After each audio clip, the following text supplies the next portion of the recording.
Hello friends, welcome to my channel defence practice class. Defence practice class চ্যানেলের তরফ থেকে তোমাদের সবাইকে জানাই স্বাগত। প্রত্যেক দিনের মতো আজকেও চলে এসেছি আরেকটি নতুন ক্লাস নিয়ে। আজকের এই ক্লাসে আমরা আলোচনা করতে চলেছি 20+ মোস্ট ইম্পর্ট্যান্ট এমসিকিউ প্রশ্ন উত্তর, যে প্রশ্নগুলো সাম্প্রতিক তোমাদের যে সমস্ত এক্সাম রয়েছে সমস্ত এক্সামের জন্য খুবই গুরুত্বপূর্ণ। তাই আজকের এই ভিডিওটি প্রথম থেকে শেষ পর্যন্ত দেখো এবং লাস্টে তোমাদের স্কোর নিচে কমেন্ট বক্সে কমেন্ট করে জানাবে কত স্কোর করতে পারলে। তো চলো শুরু করা যাক। প্রথম প্রশ্ন কি বলেছে দেখো, ইসরোর চেয়ারম্যান কে রয়েছেন বর্তমানে? চারটি অপশন রয়েছে, সঠিক উত্তর নিচে কমেন্ট বক্সে কমেন্ট করো। মনে রাখবে কে শিবানীর কথা যদি বলা হয়, তিনি হচ্ছে চন্দ্রযান 2 এর সময় তিনি ইসরোর চেয়ারম্যান ছিলেন। এছাড়াও যদি বলা হয় এস কিরণ কুমারের কথা যদি বলা হয়, তিনি 2015 থেকে 2018 সাল পর্যন্ত ইসরোর অত্যন্ত সফল চেয়ারম্যান হিসাবে দায়িত্ব পালন করেন। ওকে, এছাড়াও তোমরা মনে রাখবে কে রাধাকৃষ্ণনের কথা যদি বলা হয়, তিনি কে ছিলেন? তার নেতৃত্বে ভারত প্রথমবার সফলভাবে মঙ্গলযানের মিশন সম্পন্ন করেছিলেন এবং ইতিহাস গড়েছিলেন। এই পয়েন্টগুলো তোমরা মনে রাখবে। এছাড়াও তোমরা মনে রাখবে যে বর্তমানে চেয়ারম্যান কে রয়েছেন, এটা একটু কারেকশন করে নেবে। বর্তমানে চেয়ারম্যান হচ্ছে অপশনের মধ্যে কোনোটাই হবে না, হয়ে যাবে ডক্টর ভি নারায়ণ। তোমরা নোট করে নেবে, তিনি হলেন বর্তমানে ইসরোর চেয়ারম্যান। নেক্সট প্রশ্ন হচ্ছে 2 নম্বর প্রশ্ন, আমেরিকা কে আবিষ্কার করেন? সঠিক উত্তর নিচে কমেন্ট বক্সে কমেন্ট করো। আমেরিকা কে আবিষ্কার করেন? এখানে চারটি অপশন রয়েছে, এগুলোর মধ্যে সঠিক উত্তরটি হয়ে যাবে অপশন বি, কলম্বাস আমেরিকা আবিষ্কার করেন। Option B is the correct answer. Vasco da গামার কথা যদি বলা হয়, ভারতের খোঁজ পান সালটি তোমরা মনে রাখবে 1498 সালে, এবং কালিকট বন্দরে এসে পৌঁছেছিলেন ভাস্কো দা গামা এবং তিনি ভারতের আবিষ্কার করেন। এবং রবার্ট পিয়েরির কথা যদি বলা হয়, তিনি উত্তর মেরু আবিষ্কার করেছিলেন। এই পয়েন্টগুলো নোট করে রাখবে। নেক্সট দেখো, এটা একটু আগেই বললাম, 1498 সালে ভারতের কালিকট বন্দরে আসেন রবার্ট পিয়েরে, উত্তর মেরু আবিষ্কার করেন। নেক্সট হচ্ছে গেটওয়ে অফ ইন্ডিয়া কোথায় অবস্থিত? সঠিক উত্তরটি হয়ে যাবে মুম্বাইতে অবস্থিত। Option A is the correct answer. মনে রাখবে 1911 সালে প্রতিষ্ঠিত হয় গেটওয়ে অফ ইন্ডিয়া। এবং মনে রাখবে নিউ দিল্লির কথা যদি বলা হয়, কি রয়েছে এখানে? ইন্ডিয়া গেটের কথা যদি বলা হয় নিউ দিল্লিতে রয়েছে। হায়দ্রাবাদের কথা যদি বলা হয়, কি রয়েছে? চার মিনার হায়দ্রাবাদে রয়েছে। কলকাতার কথা যদি বলা হয়, কলকাতাতে কি রয়েছে? তোমরা মনে রাখবে শহীদ মিনার রয়েছে।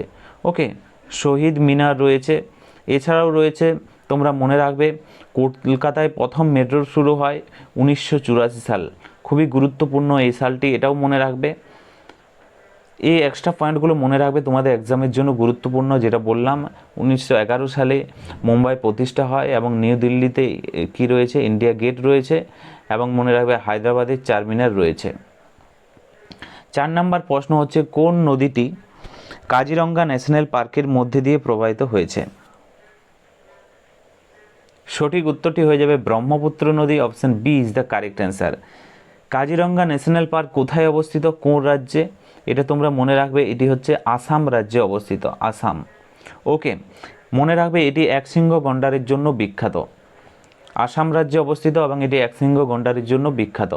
নেক্সট প্রশ্ন হচ্ছে 5 নম্বর প্রশ্ন, ভারতের বৃহত্তম বন্দর কোনটি? সঠিক উত্তরটি হয়ে যাবে মুম্বাই এই বন্দরগাঁওটি হচ্ছে ভারতের বৃহত্তম বন্দরগাঁও। Option C is the correct answer এবং এটি হচ্ছে একটি প্রাকৃতিক বন্দরগাঁও। ওকে, এছাড়াও তোমরা এক্সট্রা কিছু পয়েন্ট মনে রাখবে, বৃহত্তম প্রাকৃতিক বন্দরগাঁও এবং কৃত্রিম বন্দরগাঁওয়ের কথা যদি বলা হয় চেন্নাই বন্দরগাঁও, এটি হচ্ছে ভারতের বৃহত্তম কৃত্রিম বন্দরগাঁও, এটাও মনে রাখবে। এছাড়াও তোমাদের পরীক্ষাতে আসে গভীরতম বন্দরগাঁও ভারতের, সেটা হয়ে যাবে বিশাখাপত্তনম। ওকে, বিশাখাপত্তনম বন্দরগাঁও হচ্ছে ভারতের গভীরতম বন্দরগাঁও। নেক্সট হচ্ছে 6 নম্বর প্রশ্ন, নোবেল পুরস্কার বিজয়ী প্রথম মহিলা কে ছিলেন? প্রথম বিজয়ী মহিলার কথা যদি বলা হয়, সঠিক উত্তরটি চলে যাবে অপশন বি এর সাথে, mother Teresa. Option B is the right answer. 1979 সালে তিনি নোবেল শান্তি পুরস্কার পান। এবং মনে রাখবে তার পরের বছর, এক বছর পরে 1980 সালে তিনি ভারতরত্ন সম্মান পান। 1979 সালে তিনি নোবেল শান্তি পুরস্কার পান এবং 1980 সালে ভারতরত্ন পান। এক্সট্রা ফ্যাক্টে রয়েছে, তোমরা এগুলো নোট করে নেবে। 7 নম্বর প্রশ্ন হচ্ছে ব্রাহ্ম সমাজ কে প্রতিষ্ঠা করেন? সঠিক উত্তরটি হয়ে যাবে Raja Rammohan Roy. Option B is the correct answer.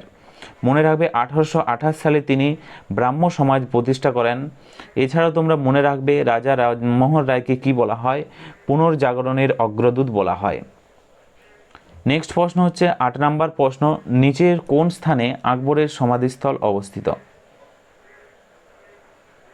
সঠিক উত্তরটি হয়ে যাবে Sikandra. Option B is the correct answer. এবং এটি কোন রাজ্যে অবস্থিত? সেকেন্দ্রা উত্তরপ্রদেশে অবস্থিত।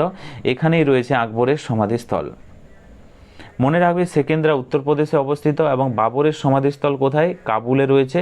জাহাঙ্গীরের সমাধিস্থল কোথায় রয়েছে? লাহোরে রয়েছে। এই পয়েন্টগুলো নোট করে রাখবে। নেক্সট প্রশ্ন হচ্ছে 9 নম্বর প্রশ্ন, নেতাজি সুভাষ জাতীয় ক্রীড়া প্রতিষ্ঠান কোথায় অবস্থিত? সঠিক উত্তরটি হয়ে যাবে পাতিয়ালাতে অবস্থিত। Option A is the correct answer, Patiala. এবং তোমরা মনে রাখবে এটি 1961 সালে প্রতিষ্ঠা হয় এবং 1973 সালে এর নাম পরিবর্তন করে নেতাজি সুভাষচন্দ্র ক্রীড়া প্রতিষ্ঠান রাখা হয়। নেক্সট প্রশ্ন হচ্ছে 10 নম্বর প্রশ্ন, পাকা কলায় কোন অ্যাসিড পাওয়া যায়? সঠিক উত্তরটি হয়ে যাবে option C is the correct answer, malic acid পাওয়া যায় পাকা কলায়। Option C is the correct answer. Next হচ্ছে 11 নম্বর প্রশ্ন, 1901 সালে প্রথম নোবেল শান্তি পুরস্কার কে পেয়েছিলেন?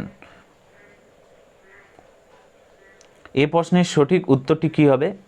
Option C is the correct answer, উপরোক্ত দুইজনে, অর্থাৎ এরিদুন এবং ফেদেরিক পাসি, এই দুইজন ব্যক্তি 1901 সালে প্রথম নোবেল শান্তি পুরস্কার পেয়েছিলেন। এটা মনে রাখবে তোমরা। এবং তোমরা মনে রাখবে এরিদুং তিনি রেড ক্রস প্রতিষ্ঠার জন্য এই পুরস্কার পেয়েছিলেন এবং ফেদেরিক পার্সির কথা যদি বলা হয়, যৌথভাবে প্রথম নোবেল এই শান্তি এই দুইজন পেয়েছিলেন, রেড ক্রস প্রতিষ্ঠাতা ছিলেন। এটাও তোমরা মনে রাখবে এবং নিচে কমেন্ট বক্সে কমেন্ট করে জানাও রেড ক্রস দিবস কবে পালন করা হয়। নেক্সট হচ্ছে 12 নম্বর প্রশ্ন, গোল্ডম্যান পুরস্কার নিচের কোন ক্ষেত্রের সাথে যুক্ত? সঠিক উত্তরটি হয়ে যাবে option C is the correct answer, পরিবেশের সাথে যুক্ত হচ্ছে গোল্ডম্যান পুরস্কার। এবং মনে রাখবে পরিবেশ রক্ষায় এই পুরস্কার দেওয়া হয়, গোল্ডম্যান পুরস্কার, এবং প্রত্যেক বছর 5ই জুন বিশ্ব পরিবেশ দিবস পালন করা হয়।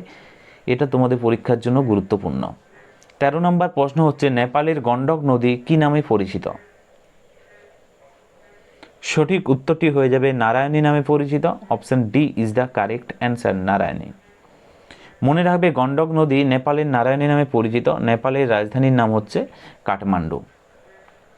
নেক্সট হচ্ছে 14 নম্বর প্রশ্ন, প্রথম কোন দেশে জিএসটি চালু হয়? কোন দেশে প্রথম জিএসটি চালু হয়? নিচে কমেন্ট বক্সে ফটাফট করো। রাইট অ্যান্সার হয়ে যাবে অপশন বি, ফ্রান্সে প্রথম জিএসটি লাগু হয় 1954 সালে। খুবই গুরুত্বপূর্ণ একটি প্রশ্ন। এছাড়াও ভারতের কথা যদি বলা হয়, প্রথম জিএসটি লাগু হয় কোন রাজ্যে যদি বলা হয়, সেখানে হয়ে যাবে আসাম রাজ্যে প্রথম ভারতে জিএসটি লাগু হয় এবং শেষে লাগু হয় জম্মু অ্যান্ড কাশ্মীরে। এটা তোমরা মনে রাখবে ভারতের ক্ষেত্রে। মনে রাখবে ফ্রান্সে 1954 সালে প্রথম জিএসটি চালু হয়। ভারতে প্রথম আসাম রাজ্যে জিএসটি চালু হয় এবং 1 জুলাই জিএসটি দিবস হিসাবে পালন করা হয়।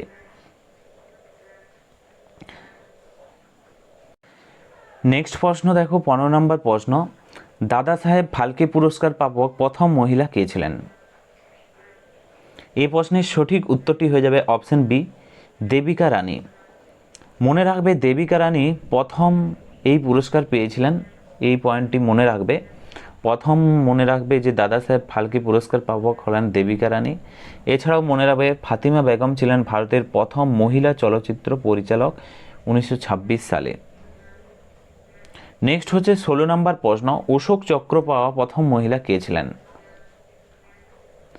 অশোক চক্র পাওয়া প্রথম মহিলার কথা যদি বলা হয়, সঠিক উত্তরটি হয়ে যাবে Neerja Bhanot. Option B is the correct answer. Neerja ভানুটের কথা যদি বলা হয়, তোমরা মনে রাখবে তার সাহসিকতার উপর ভিত্তি করে একটি সিনেমাও তৈরি হয়েছিল, নির্জা নামী সিনেমা, তোমরা যারা না দেখেছো দেখে নিতে পারো। এবং তিনিই প্রথম মহিলা যিনি অশোক চক্রেও প্রথম পেয়েছিলেন, এই পয়েন্টটা মনে রাখবে। নেক্সট হচ্ছে 17 নম্বর প্রশ্ন, ভারতবর্ষের প্রথম কোন মহিলা সঙ্গীত শিল্পী ভারতরত্ন পুরস্কার পান? সঠিক উত্তরটি হয়ে যাবে MS Subbulakshmi. Option B is the correct answer. মনে রাখবে তিনি প্রথম ভারতীয় সঙ্গীত শিল্পী যিনি ভারতের সর্বোচ্চ নাগরিক সম্মান ভারতরত্ন পেয়েছিলেন। নেক্সট হচ্ছে 18 নম্বর প্রশ্ন, পদ্মনাভস্বামী মন্দির কোথায় অবস্থিত? 4টি অপশন রয়েছে, সঠিক উত্তর কী হবে? অপশন ডি, কেরালা রাজ্যে রয়েছে পদ্মনাভস্বামী মন্দির। এটি কেরালার রাজধানী তিরুবনন্তপুরমে অবস্থিত এবং এটি কার মন্দির? ভগবান বিষ্ণুর মন্দির এটি। নেক্সট প্রশ্ন হচ্ছে 19 নম্বর প্রশ্ন, মুন্সী প্রেমচাঁদ নিচের কোন বইটি লিখেছেন? 4টি অপশন রয়েছে, গোদান, রঙ্গভূমি, কর্মভূমি, সবকটি। এগুলোর মধ্যে সঠিক উত্তরটি হয়ে যাবে option D is the correct answer, উপরের সবকটি। মনে রাখবে মুন্সী প্রেমচাঁদ গোদান, রঙ্গভূমি, কর্মভূমি সবকটি তার বিখ্যাত উপন্যাস। মুন্সী প্রেমচাঁদের আসল নামের কথা যদি বলা হয়, ধনপত রায় হচ্ছে তার আসল নাম, এটাও তোমাদের পরীক্ষাতে এসে থাকে। নেক্সট হচ্ছে 20 নম্বর প্রশ্ন, রন্টজেন নিচের কোনটি আবিষ্কার করেন? 4টি অপশন রয়েছে, সঠিক উত্তর নিচে কমেন্ট বক্সে কমেন্ট করে জানাও। রাইট অ্যান্সারটি হয়ে যাবে এক্স রে আবিষ্কার করেন Roentgen. Option B is the correct answer. Okay, মনে রাখবে এছাড়াও তোমরা কিছু পয়েন্ট, যেমন উইলহেম রন্টজেন এক্স রে আবিষ্কার করেন বা রঞ্জন রশ্মি আবিষ্কার করেন। ওকে, তো ফ্রেন্ডস, এগুলি ছিল আজকের আমাদের ভিডিওর কিছু গুরুত্বপূর্ণ MCQ প্রশ্ন উত্তর।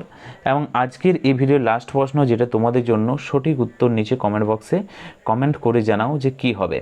প্রথম হচ্ছে কম্পিউটার কে আবিষ্কার করেন? নেক্সট হচ্ছে টিভি বা টেলিভিশন কে আবিষ্কার করেন? নিচে কমেন্ট বক্সে কমেন্ট করে জানাও, এটা তোমাদের রইল হোমওয়ার্ক। সঠিক উত্তর নিচে কমেন্ট বক্সে কমেন্ট করে জানাবে। ভিডিওটি যদি ভালো লেগে থাকে অবশ্যই তোমরা লাইক করো এবং তোমাদের বন্ধুদের সাথে ভিডিওটি শেয়ার করো। আজকের ভিডিওটি এখানেই শেষ করছি। Thank you for watching. জয় হিন্দ, জয় ভারত।